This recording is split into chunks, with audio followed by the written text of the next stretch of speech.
வரஹ்மத்துல்லாஹி வபரகாத்துஹு.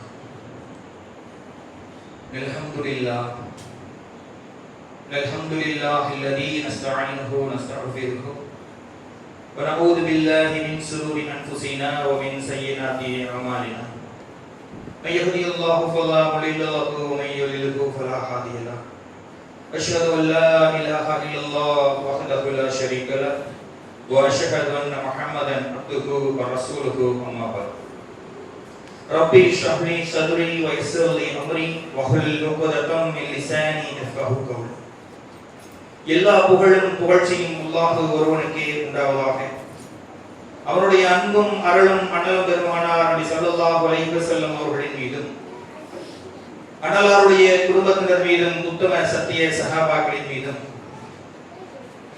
இந்த மகரிபுடைய தொழுகையை நிறைவேற்றி சில மார்க்க உபதேசங்களை அறிந்து கொள்ள வேண்டும் என்பதற்காக இங்கே அமர்ந்திருக்கக்கூடிய நம் அனைவர்களின் மீதும் அந்த ஏக இறைவனின் சாந்தியும் சமாதானமும் என்றதும் நிகழட்டுமா.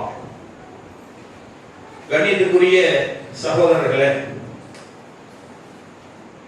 உலகத்தில் 195 நாடுகளில் 175 நாடுகளுக்கு மேலாக கிறிஸ்துவ மதத்தை பின்பற்றக்கூடிய மக்கள் இருக்கிறார்கள். உலகில் அதிக எண்ணிக்கையில் பின்பற்றக்கூடிய மதமாகவும் கிறிஸ்தவம் இருக்கிறது. அதற்கு அடுத்த நிலையில் இஸ்லாம் தான் உலகத்தில் மிகப்பெரிய மக்களால் பின்பற்றக்கூடிய மார்க்கமாக இருக்கிறது. இந்த கிறிஸ்தவத்தை பொறுத்தவரைக்கும் கிறிஸ்தவர்களாக இருந்தாலும் சரி, முஸ்லிம்களாக இருந்தாலும் சரி, கிறிஸ்தவர்களுக்கும் முஸ்லிம்களுக்கும் நிறைய தொடர்புகள் இருக்கிறது என்பதை அறிந்தே வைத்திருக்கிறார்கள். ஆனால் வேதத்தின் அடிப்படையில் அவர்களுடைய கொள்கையும் முஸ்லிம்களுடைய கொள்கையும் எப்படி வேறுபடுகிறது, அந்த நம்பிக்கைகளை எப்படி முஸ்லிம்கள் நினைத்துக் கொண்டிருக்கிறார்கள், உண்மையிலேயே கிறிஸ்தவர்களுக்கு காட்டப்படக்கூடிய வழிமுறை என்ன என்பதை திருமறை குர்ஆனின் மூலமாக அந்த மக்களுக்கு எடுத்துச் சொல்வதற்கு கடமைப்பட்டிருக்கிறோம். திருமறை குர்ஆன் என்பது வெறும் வணக்க வழிபாடுகளோடு சொந்த இபாதத்துகளோடு நின்றுவிடக்கூடிய விஷயம் அல்ல. உங்களுக்கு முன்கடந்த சம்பவங்களையும் நபிமார்களுடைய வரலாறுகளையும் சொல்லியிருப்பதற்கு காரணம், அதன் மூலமாக நீங்கள் பாடங்களையும் படிப்பினையும் பெற்றுக்கொண்டு நீங்கள் எந்த ஈமானை சுவைத்தவர்களாக, எந்த ஒரு நேர்வழியை பெற்றவர்களாக இருக்கிறீர்களோ அதை பிறருக்கும் எட்டி வைக்கக்கூடிய, எடுத்துரைக்கக்கூடிய தலையாய கடமை முஸ்லிம்களான நமக்கு இருக்கிறது. கண்ணியத்திற்குரியவர்களே, கிறிஸ்தவர்களுடைய வேதம் பைபிள் என்பதை நாம் அறிந்திருக்கிறோம். அந்த பைபிளை பொறுத்தவரைக்கும் புதிய ஏற்பாடு, பழைய ஏற்பாடு என்று 2 வகை இருக்கிறது. புதிய ஏற்பாட்டில் 39 புத்தகங்கள் சேர்ந்த தொகுப்புதான் புதிய ஏற்பாடு, நியூ டெஸ்டமென்ட் என்று சொல்வார்கள். பழைய ஏற்பாடை பொறுத்தவரை 27 புத்தகங்கள் கொண்ட தொகுப்பு பழைய ஏற்பாடு, ஓல்டு டெஸ்டமென்ட் என்று சொல்வார்கள். அப்ப இந்த புதிய ஏற்பாடு பழைய ஏற்பாடும் சேர்ந்து மொத்தம் 66 புத்தகங்கள் இணைந்த ஒரு புத்தகம் தான் பைபிள் என்று சொல்லக்கூடிய அந்த வேத புத்தகம். சரி, அந்த 66 புத்தகங்களோடு முடிந்து விடுகிறதா என்று சொன்னால், ஒரு நாட்டுக்கு நாடு அது வேறுபடுகிறது. எந்த அளவுக்கு என்று சொன்னால், சில நாடுகளில் 81 புத்தகங்கள் சேர்ந்ததுதான் ஒரு பைபிள் என்று சொல்கிறார்கள். அப்போ ஒரு குறிப்பிட்ட நாடுகளும் தேசங்களும் மக்களும் தங்களுக்கு ஏற்றவாறு அந்த வேதத்திலே கூடுதல் குறைகளை ஏற்படுத்திக் கொண்டு அவர்கள் அந்த மதத்தை பின்பற்றக்கூடியவர்களாக இருக்கிறார்கள். இதில் ரோமன் கேத்தலிக் என்று சொல்லக்கூடியவர்கள் 73 புத்தகங்கள் கொண்டதுதான் பைபிள் என்று சொல்கிறார்கள். புரோட்டஸ்டன்ட் என்று சொல்லக்கூடிய பிரிவினர் 66 புத்தகங்களை கொண்டதுதான் பைபிள், இதுதான் வேதம் என்று சொல்கிறார்கள். பொதுமக்களாக இருக்கக்கூடியவர்கள் எதை பின்பற்றுவது? ஆனால் இத்தகைய வேறுபாடுகள் இருந்தாலும் கிறிஸ்தவர்களிடத்தில் இருக்கக்கூடிய ஒரு ஒற்றுமை என்னவென்று சொன்னால், தேவன் நமக்காக பூமியிலே அவதரித்து ஆதாம் ஏவாள் செய்த பாவத்தின் காரணமாக பிறக்கின்ற பிள்ளைகள் எல்லாம் பாவமாக பிறக்கின்றது. அவருடைய பாவங்களை போக்குவதற்காக தன்னுடைய தூய உயிரை அவர் நீத்தார். அதன் காரணமாக நாம் எல்லாம் ரட்சிக்கப்படுகிறோம் என்ற நம்பிக்கையிலே அவர்கள் திடமாக இருக்கிறார். இன்னொருவர் என்ன சொல்கிறார் என்று சொன்னால், பூமியிலே அவதரித்தவர் தேவன் கிடையாது, தேவனுடைய, அதாவது இறைவனுடைய பிள்ளை, இறைவனுடைய பிள்ளையாக இருக்கக்கூடியவர் நம்மிடத்திலே வாழ்ந்து நம்முடைய பாவங்களை போக்கி அவர் மறைந்திருக்கிறார் என்ற நம்பிக்கையில் இருக்கிறார்கள். அப்படிப்பட்ட மக்களுக்கு முஸ்லிம்களாக இருக்கக்கூடிய நாம் சொல்ல வேண்டிய வரலாறுகளும் செய்திகளும் என்ன? திருமறை குர்ஆனை படிக்கக்கூடிய ஒவ்வொரு முஸ்லிமுக்கும் அல்லாஹ் ஏகப்பட்ட வரலாறுகளை எடுத்து சொல்கிறார். அதிலே மிக அழகிய முக்கியமான ஒரு வரலாறு மரியம் அலைஹிஸ்ஸலாத்து வஸ்ஸலாம் அவர்களுடைய வரலாறு. அவர்கள் பெற்றெடுத்த நபி ஈசா அலைஹிஸ்ஸலாத்து வஸ்ஸலாம் அவர்களுடைய வரலாறு. பல இடங்களிலே திருமறை குர்ஆனிலே அல்லாஹ் அழைத்து சொல்வார், ஈசா இப்னு மரியம், ஈசாவின் மகன், மரியமின் மகன் ஈசாவே என்று அழைக்கக்கூடிய பல சம்பவங்களை நாம் பார்க்க முடியும். அப்படி என்றால் அல்லாஹ் அந்த வரலாறுகளை மிக தெளிவாகவும் அத்தாட்சிகளோடும் பிறருக்கு எடுத்துச் சொல்வதற்கு எளிமையானதாகவும் ஆக்கி வைத்திருக்கிறார். கிறிஸ்தவனுடைய நம்பிக்கை ஒன்று பிதா, சுதன், பரிசுத்த ஆவி. தந்தையான கடவுள் அவர் அனுப்பி வைத்த பிள்ளை, அவரோடு உதவி செய்த பரிசுத்த ஆவி என்று சொல்கிறார்கள். அதாவது ஜிப்ரீல் அலைஹிஸ்ஸலாத்து வஸ்ஸலாம் அவர்களை தான் அந்த தூய ஆவி, பரிசுத்த ஆவி என்று சொல்வார்கள். அப்ப இந்த முக்கடவுள் கொள்கையை அவர்கள் பின்பற்றக்கூடியவர்களாக இருக்கிறார்களே, இஸ்லாம் அதை பற்றி என்ன சொல்கிறது? இந்த பைபிள் என்ற புத்தகத்துல திருமறை குர்ஆனில் பார்க்கின்ற பொழுது இது உங்கள் வேதம் என்று அல்லாஹ் சொல்லிவிட்டு திருமறை குர்ஆன் என்று பல இடங்களிலே சொல்கிறார். இன்ன ஹாதல் குர்ஆன் யஹ்தி லில்லதி ஹிய அக்வம். இந்த குர்ஆன் எது மிக சரியானதோ அதை நோக்கி உங்களுக்கு வழிகாட்டுகிறது என்று பல இடங்களிலே இந்த வேத புத்தகத்தினுடைய பெயர் குர்ஆன் என்று சொல்கிறார். நன்மை தீமையை பிரித்தறிவிக்கக்கூடிய புத்தகம் வேத புத்தகம் என்று சொல்கிறார். ஆனால் பைபிள் என்ற வார்த்தை அந்த பைபிள் என்ற ஒட்டுமொத்த புத்தகத்திலும் அவர்கள் சொல்லியிருக்கிறது போது 81 புத்தகத்திலும் அந்த வார்த்தை கிடையாது. சரி, வார்த்தை மட்டும்தான் அந்த வேதத்தினுடைய பெயர் தான் அந்த புத்தகத்தில் இல்லை என்று சொன்னால், அவர்கள் கடவுளாக நினைக்கின்ற ஈசா அலைஹிஸ்ஸலாத்து வஸ்ஸலாம் அவருடைய தாயாரை பற்றி என்ன சொல்லப்பட்டிருக்கிறது என்று பார்த்தால் சில இடங்களில், குறிப்பிட்ட மிகச்சில இடங்களில் மட்டும் சொல்லப்பட்ட ஒரு செய்தியாக இருக்கிறது.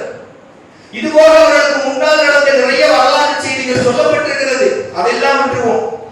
முக்கியமாக அவர்கள் கடவுளாக நினைத்துக் கொண்டிருக்கக்கூடிய ஈசா, இயேசு கிறிஸ்துவினுடைய தாயாரை பற்றி அவருடைய வேதம் என்ன சொல்கிறது?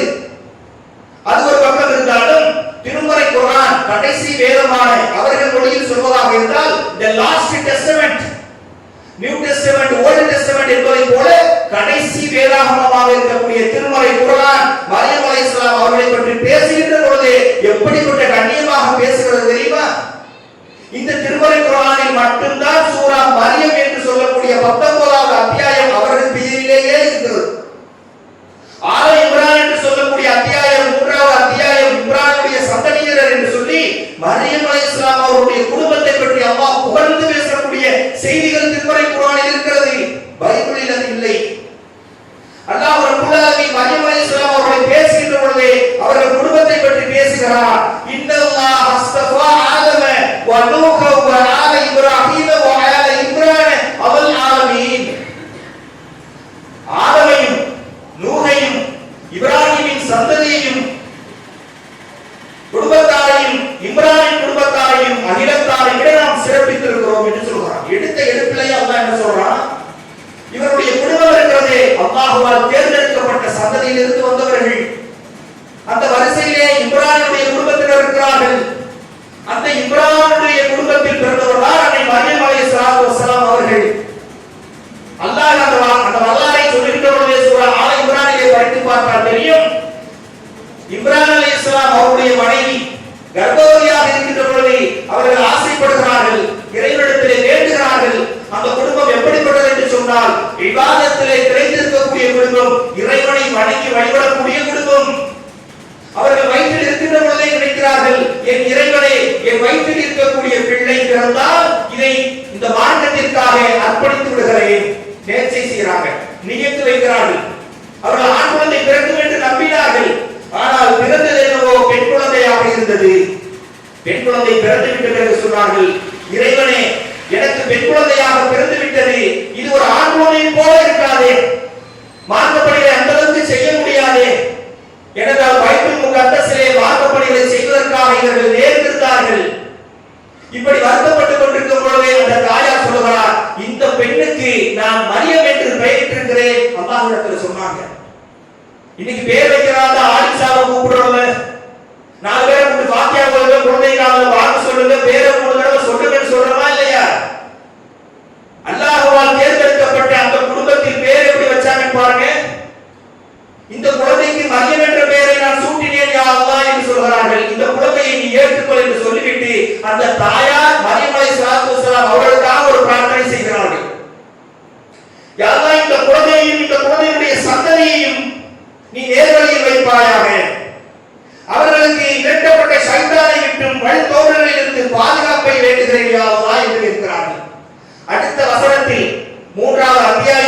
36 மற்றும் 37 பார்க்கின்ற பொழுது அல்லாஹ் ஏற்றுக்கொண்ட விஷயத்தை பற்றி சொல்கிறான். அந்த குழந்தையை அல்லாஹ் ஏற்றுக்கொண்டான்.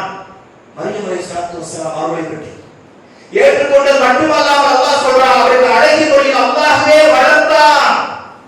எந்த அளவுக்கு இந்த வார்த்தையை அல்லாஹ் உண்மைப்படுத்துறான் என்று சொன்னால், அவர்கள் வாலிபத்தை அடைகின்ற பொழுது அவருடைய பொறுப்பாளராக ஜக்கரியா அலைஹிஸ்ஸலாத்து வஸ்ஸலாம் அவர்கள் அந்த குழந்தையை, பெண் குழந்தையை வளர்க்கிறார்கள்.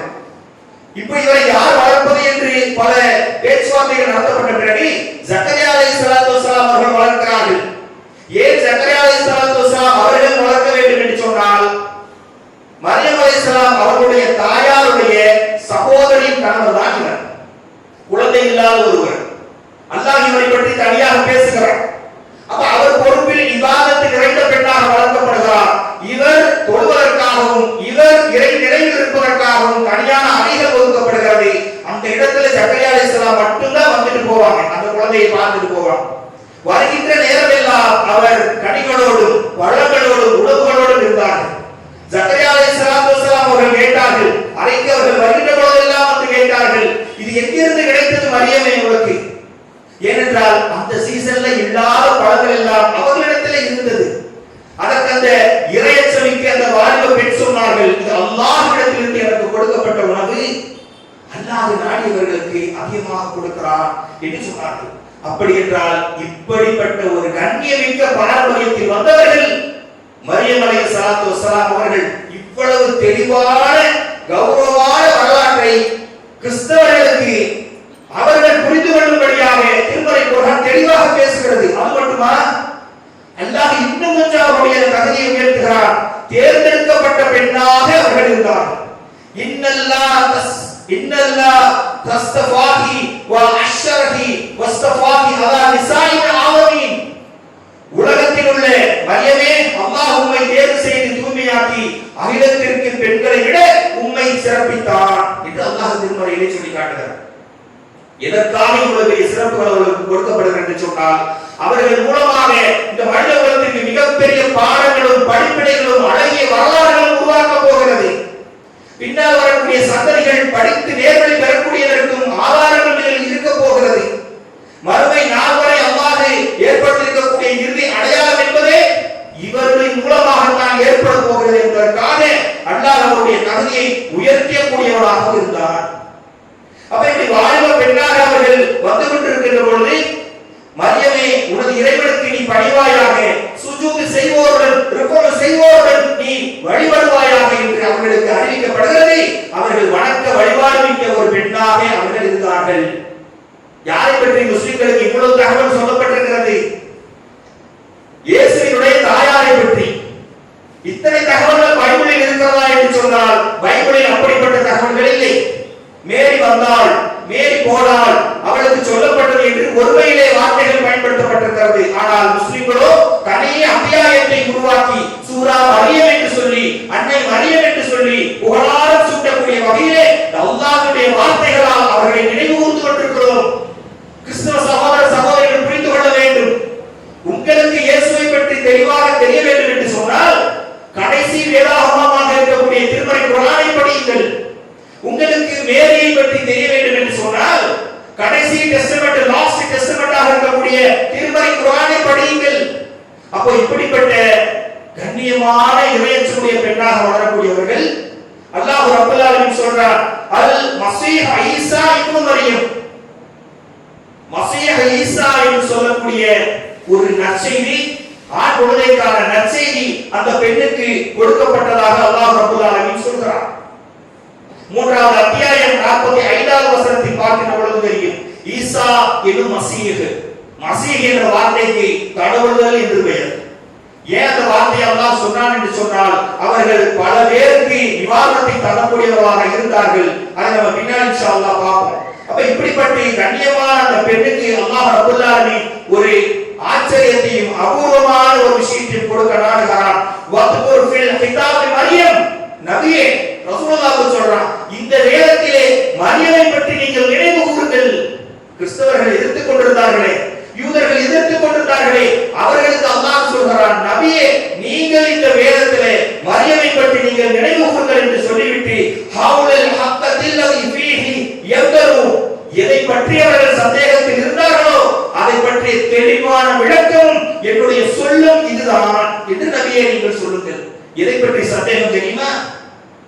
கன்னி பெண் மேரிக்கு எப்படி குழந்தை பிறந்தது என்று கிறிஸ்தவர்களில் இன்னும் பல பேர் குழப்பத்தில் இருக்கிறார்கள்.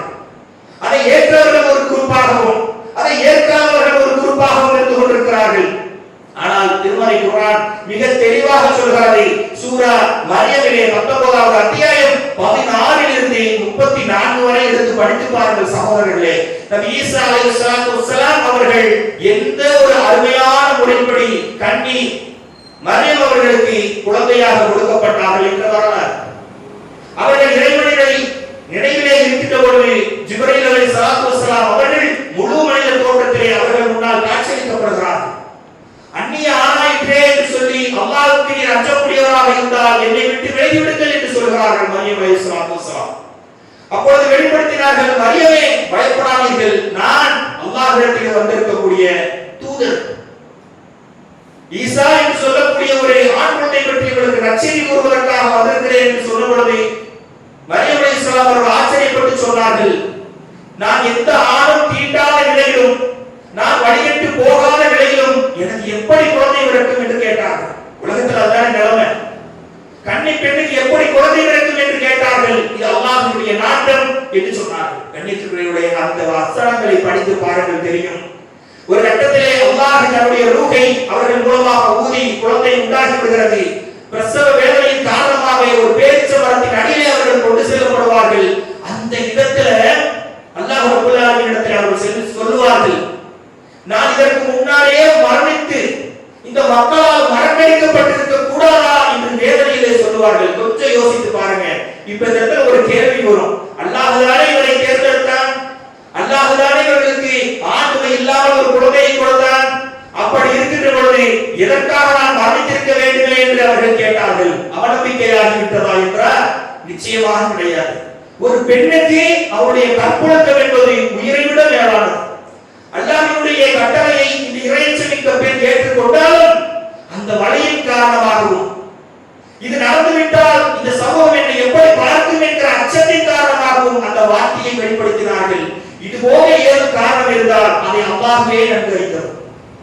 அப்படி இருக்கின்ற பொழுது, அறையில் இருக்கின்ற பொழுது தட்டில் வைத்து உணவை கொடுத்த ரப்பல் ஆலமீன் பிரசவ வேதனையிலே மேரி அவர்கள் மரியம் அலைஹிஸ்ஸலாம் இருக்கின்ற பொழுது அதே ஜிப்ரீல் அலைஹிஸ்ஸலாம் என்ன சொன்னார்கள், மரியம் அவர்களே, நீங்கள் அந்த மரத்தின் கிளையை அசைத்து விடுங்கள், அதை கனிந்த பழங்கள் உதிர்ந்து விடும். உங்களுக்கு கீழே அல்லாஹ் ஒரு ஆணை ஓட செய்திருக்கிறான், ஊற்றை ஓட செய்திருக்கிறான். அந்த பழங்களை உண்டு நீங்கள் தண்ணீர் பருகி கண்குளிர்ச்சியாக இருங்கள், இதையே நினைத்துக் கொண்டிருக்காதீர்கள் என்று சொன்னார்கள். இன்னைக்கு என்ன சொல்ற பிரசவ நேரத்துல எதையும் நினைச்சு டென்ஷன் ஆகாதமா, பிபி ஏத்தாத, மாசமாக சொல்லி எந்த வேலையும் செய்யாமல் இருக்காத, வேலைகளை இயல்பாக பார் என்று சொல்லி எதற்காக சுகப்பிரசவம் ஆக வேண்டும் என்பதற்காக. இப்படி அழகிய முறையில் அவர்களும் வழிகாட்டப்பட்டு சுகப்பிரசவம் ஆகி அவர்கள் வந்து குழந்தையை தூக்கி கொண்டு வருகிறார்கள். இவர்கள் மேல் பணிபோடுவதற்காக அந்த யூத சமூகம் சொல்லுகிறது, ஹாரூனின் தங்கையே, என்ன காரியம் செய்துவிட்டாய்? உன்னுடைய தந்தை தீயவராக இல்லையே, உன்னுடைய தாய் நடத்தையிட்டவராகவும் இல்லையே, கண்ணியமான பரம்பரையில குடும்பத்தில் பிறந்துட்டு என்ன காரியம் செஞ்சுட்டு வந்துட்ட என்று கேட்டார்கள். கண்ணியத்திற்குரியவர்களே, அந்த இடத்தில் அந்த தாயை, அவர்களுடைய இறையச்சத்தை, அவர்கள் நம்பிக்கையை அல்லாஹ் காப்பாற்றினார். குழந்தையை நோக்கி கைகளை இஸ்ராத் செய்கிறார்கள், கைகளை காட்டினார்கள். யூதர்கள் கேட்டார்கள், குழந்தையிடத்திலே எப்படி பேச முடியும், குழந்தை எப்படி பேசுகிறார்கள்? அந்த இடத்திலே நபி ஈசா அலைஹிஸ்ஸலாத்து வஸ்ஸலாம் வாய் திறந்து பேசிய அற்புதம் நிகழ்ந்தது. சகோதரர்களே, நான் தான் இறை தூதர், வாழ்கின்ற காலத்திலும் நான் மரணிக்கும் நாளிலும் அல்லாஹ் என்னை கண்ணியப்படுத்தி இருக்கிறான். தொழுவதற்காகவும் ஜக்காத் கொடுப்பதற்காகவும் என் தாயை பெற்றோருக்கு பணிவிடை செய்வதற்காகவும் அல்லாஹ் என்னை ஏவி இருக்கிறான். ஏகத்துவத்தை சொல்ல வந்தவன் நான் என்று தன்னுடைய நிலையை அவர்கள் சொல்கிறார்கள். இப்படி தன்னுடைய தாயுடைய கற்பை குழந்தையிலேயே காப்பாற்றக்கூடிய பாக்கியத்தை நபி ஈசா அலைஹிஸ்ஸலாத்து வஸ்ஸலாம் அவர்களுக்கு அவர்கள் கொடுத்தார். கிறிஸ்தவ சகோதரர்களுக்கு முஸ்லிம்களாக நாம் எடுத்து சொல்ல வேண்டும், நீங்கள் மேரியை மதிப்பதை விட, நீங்கள் ஜீசஸ் கிறிஸ்தை மதிப்பதை விட நாங்கள் மதிக்கின்ற விதத்தை நீங்கள் பாருங்கள் என்று எடுத்து சொல்லக்கூடியவர்களாக இருக்க வேண்டும். இப்படி ஏகத்துவத்திலே வாழக்கூடிய அந்த ஈசா அலைஹிஸ்ஸலாம் இளமை பருவத்தை அடைந்து ஏகத்துவத்தை சொல்லுகின்ற பொழுது ஒரு கட்டத்தில் நெருக்கடி ஏற்படுகிறது. மன் அன்சார இலல்லாஹ், அல்லாஹ்வுக்கு அல்லாஹ்வின் பாதையில் உதவி செய்யக்கூடியவர்கள் யார் இருக்கிறீர்கள் என்று மக்களிடத்தில் கேட்கிறார்கள். அதற்கு ரகசிய தோழர்கள் சிலர் முன்வருகிறார்கள். அல்லாஹ்வுக்காக ஈமான் கொண்டு இந்த மார்க்கத்திலே நாங்கள் இருக்கிறோம் என்று அவர்கள் முன்வந்தார்கள். இன்றைக்கும் தெரியும், நபி ஈசா அலைஹிஸ்ஸலாம் அவருடைய சீடர்களாக 12 பேர் தான் இருந்தார்கள்.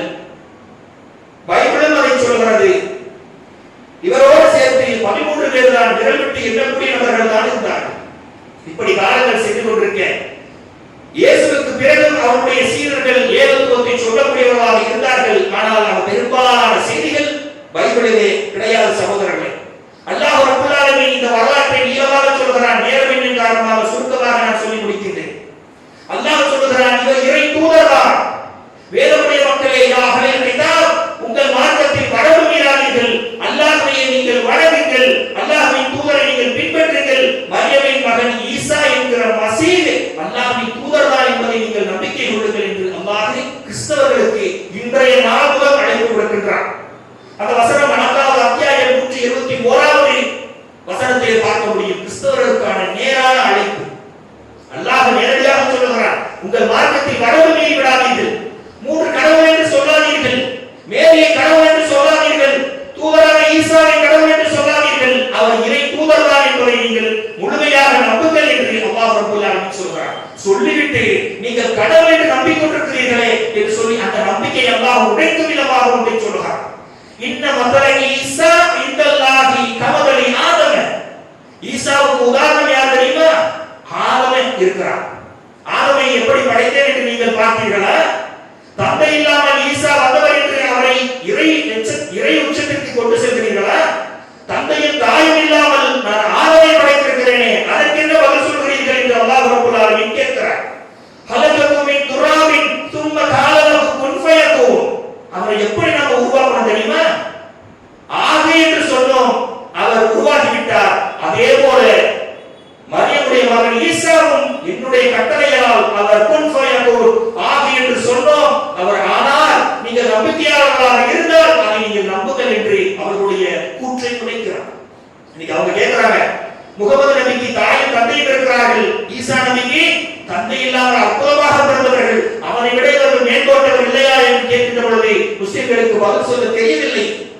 தர்க்க ரீதியாக முதலை திருமறை குர்ஆன் உங்களுக்கு சொல்லித் தருகிறது 3வது அத்தியாயம் 59வது வசனத்தில்.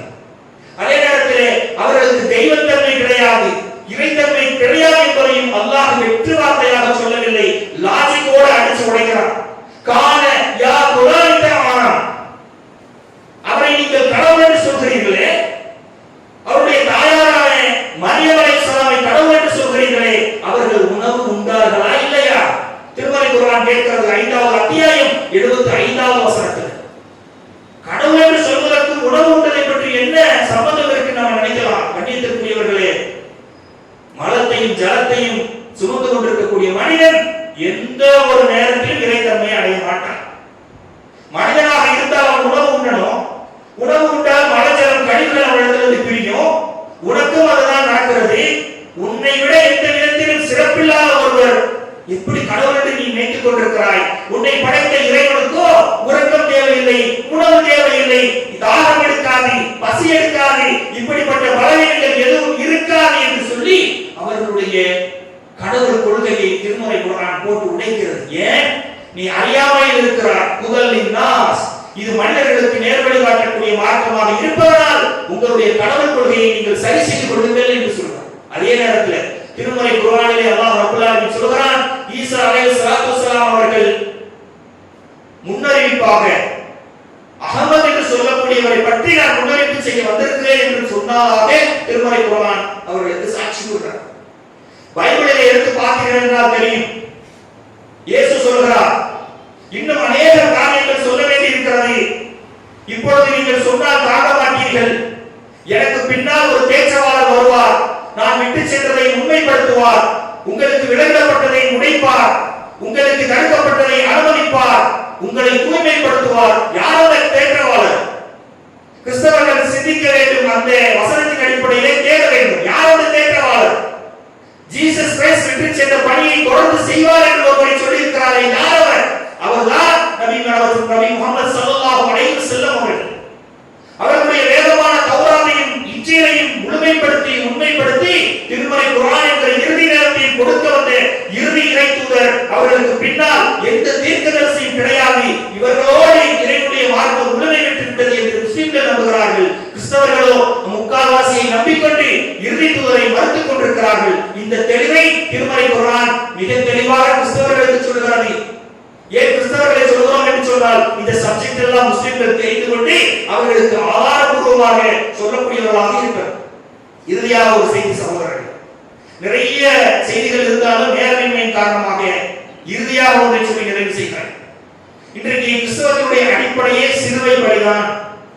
நம்முடைய பாவத்தை போக்குவதற்காக தான் இயேசு கிறிஸ்து சிலுவையில் அறையப்பட்டார்கள் என்று அவர்கள் நம்புகிறார்கள். ஆனால் அல்லாஹ் ரப்பல் ஆலமீன் தெளிவாக சொல்லுகிறார், வமா கதலுஹு வமா ஸலபுஹு, அவர்கள் அவரை சிலுவையில் அறையவும் இல்லை, அவர்கள் அவரை கொல்லவும் இல்லை. ரொம்ப தெளிவாக சொல்றார், சந்தேகத்துக்கு இடமில்லை. நீங்கள் இயேசு கிறிஸ்துவை சிலுவையில் அறைந்ததாக நம்புகிறீர்கள், இறைவன் இல்லை என்கிறார். இயேசு கிறிஸ்துவை நாங்கள் தான் கொண்டோம் என்கிறீர்கள், இறைவன் கொல்லவில்லை என்கிறார். மாறாக என்ன நடந்தது? இயேசு கிறிஸ்து என்ற ஈசா அலைஹிஸ்ஸலாத்து வஸ்ஸலாம் அவர்கள் வானில் உயர்த்தப்பட்டார்கள். அவருக்கு பதிலாக இன்னொருவர் நியமிக்கப்பட்டார்கள் என்ற செய்தியை திருமறை குர்ஆன் சொல்கிறது. இதை பற்றி ஆய்வு செய்து படிக்கின்ற பொழுது மிக தெளிவான ஆதாரம் பைபிளில் இருந்தே எடுக்க முடியும் சகோதரர்களே.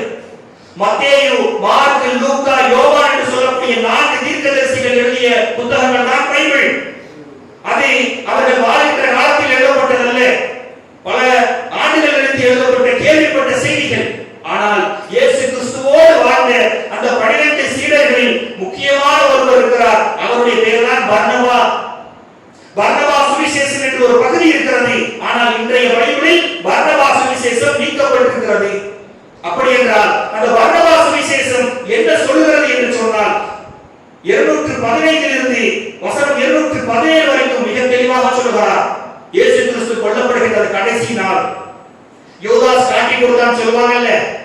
அப்ப அந்த யோதாஸ் காட்டி கொடுப்பதற்காக அறைக்குள் வருகின்ற பொழுது தேவ தூதர்கள் வழியாக இயேசு கிறிஸ்து சாரகத்தின் வழியாக மீட்கப்பட்டார், ஜன்னல் வழியாக அவர் அழைத்து செல்லப்பட்டார் என்று பர்னபா தன்னுடைய சுவிசேஷத்தில் பைபிளில் எழுதி வைத்திருக்கிறார். எதற்காக மீட்கப்பட்டது புரிஞ்சா? இயேசுவை கொண்டோம் என்பதை நிரூபிப்பதற்காகவும் உண்மைத்தன்மை மறைக்கப்படுவதற்காகவும். ஆனால் அவரோடு இருந்த சீடர் சொல்கிறார், இயேசு கிறிஸ்து சிலரால் வந்து அழைக்கப்பட்டுக் கொண்டு சாரகத்தின் வழியாக வெளியேறினார். எங்களிடத்திலே யோதாஸ் வந்து பேசிக் கொண்டிருக்கின்ற பொழுது அவருடைய முகம் இயேசு கிறிஸ்துவின் முகம் போல உண்மையாக மாறி இருந்தது.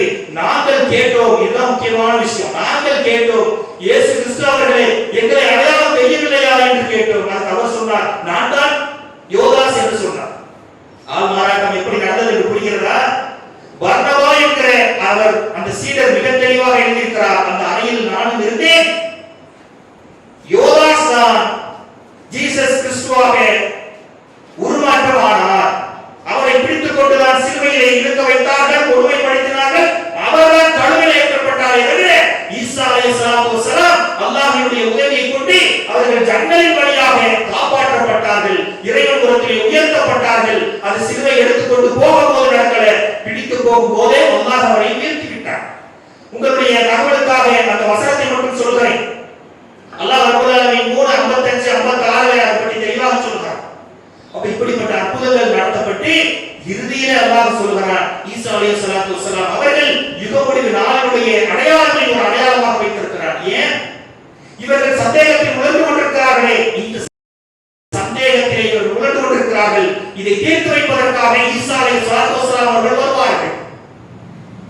டமாஸ்கஸ் என்ற பகுதியிலே 2 வாக்குமார்களுக்கு நடுவிலே கையை போட்டவர்களாக, குங்குமப்பூ நிறத்திலே உடையணிந்தவர்களாக, தலையிலே நீர் சொட்ட சொட்ட ஃபஜ்ருடைய நேரத்திலே இறங்குவார்கள் என்று செய்தியை நபிகளார் ஸல்லல்லாஹு அலைஹி வஸல்லம் அவர்கள் அறிவிக்கிறார்கள். இந்த செய்தி புகாரியிலே இருக்கிறது, முஸ்லிம்களை பார்க்க முடியும். கணிதத்துக்குரியவர்களே, அவர்கள் வருவார்கள், வந்தவிட்டு சிலையை, அதாவது அந்த சிலுவையை உடைப்பார்கள், பன்றியை கொல்வார்கள், சில வரிகளை தகர்த்தெறிவார்கள். அவர் இருக்கின்ற பொழுது எல்லா வேதக்காரர்களும் இவர் இறை தூதர்தான் என்று நம்பி உண்மையான வேதத்தை, இந்த வார்த்தையை ஏற்றுக் கொள்வார்கள் என்று அல்லாஹ் ரப்பல் ஆலமீன் இந்த ஈசா நபியுடைய மரியம் அலைஹிஸ்ஸலாம் அவருடைய வரலாற்றை நிறைவு செய்கிறார் என்று சொன்னால், ஒருவருடைய சுமையை இன்னொருவர் சுமக்க மாட்டார் என்கின்ற பொழுது இயேசு கிறிஸ்து எங்களுடைய பாவத்தை சுமந்தார் என்று நம்புகிறார்களே, இதற்கு நாமோ திருமறை குர்ஆனில் பதில் சொல்ல வேண்டாம். எரேமியா 31வது அதிகாரம் 29 மற்றும் 30வது வசனத்திலே எடுத்தால் பைபிளில் மிக தெளிவாக சொல்லப்படுகிறது, பிதாக்கள் திராட்சை காய்களை தின்றார்கள் என்பதற்காக பிள்ளைகளுடைய பற்கள் கூசுவான் யாராவது சொல்லுவாங்களான்னு கேட்கிறான். தகப்பன் வந்து திராட்சை காயை தின்னார்னு சொன்னா பிள்ளைகளுடைய பல்லு கூசுமா என்று அந்த நாளில் சொல்ல மாட்டார்கள் என்று பைபிள் சொல்றார். யார் திராட்சை காயை தின்கிறாரோ அவருடைய பல்தான் கூசும். யார் தவறு செய்கிறார்களோ அவர்களுக்கு தான் தண்டனை. தகப்பன் செய்த தவறுக்கு பிள்ளை தண்டிக்கப்பட மாட்டார் என்று எரேமியாவில் சொல்லப்பட்டிருக்கிறது, பைபிளில் சொல்லப்பட்டிருக்கிறது என்று சொன்னால் இது போல பல வசனங்கள் மிக தெளிவாக சொல்லப்பட்டிருக்கிறது. அப்படி என்றால் இயேசு கிறிஸ்து எங்களுக்காக மனித குலத்திற்காக தன் உயிரை நீத்தார் என்று சொல்லக்கூடிய கடவுள் கொள்கை உண்மை அல்ல, அது திட்டமிட்டு பரப்பப்பட்டிருக்கிறது.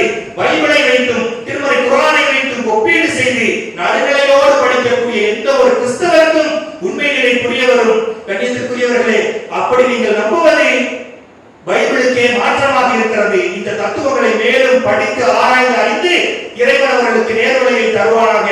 இறுதி வரை இந்த ஏகத்துவத்திலே நம்மை நிலைத்திருக்க செய்து எந்த இறை தூதர்களை அவருடைய கண்ணியத்தின் அடிப்படையில் நம்ப வேண்டுமோ அப்படி நம்பி அந்த நம்பிக்கைக்குரிய காரணமாக நாளை சூழல் செல்லக்கூடிய மக்களாகவும் நேர்வழியில் நிலைத்திருக்கக்கூடிய மக்களாகவும் அல்லாஹ் ரப்பல் ஆலமீன் உங்களையும் உங்கள் குடும்பத்தாரையும் என்னையும் என் குடும்பத்தாரையும் ஆக்கியர் புரிவானாக. அல்ஹம்துலில்லாஹி ரப்பில் ஆலமீன்.